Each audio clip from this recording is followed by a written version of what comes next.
Bună dimineața și bine v-am găsit la un nou episod. Astăzi vom face un episod cu slime. Da, ați auzit bine, slime. Total slime.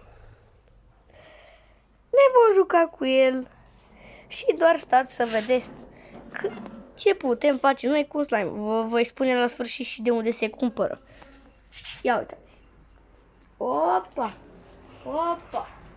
Opa! E satisfăcător. Vă recomand să luați. Se cumpără de la Lidl. Asta știu. Sunt diferite culori. Și vă dau și jucării în slime. Vă zic sincer. Chiar este satisfăcător. Satisfăcător. Bineînțeles că eu nu pot să-mi încurc cuvintele fără să spun eu ceva care aproape nici nu știu cum să-l pronunț. Glumesc. E chiar satisfăcător. Oricine vrea să-l încerce, zic, îl recomand să-l cumpere.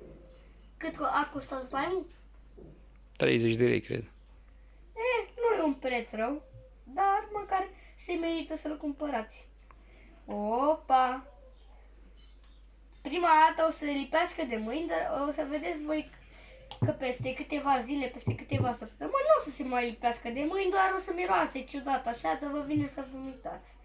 Ei bine, ăsta a fost videoclipul, sper că v-a plăcut și o să ne vedem data viitoare. Pa, pa!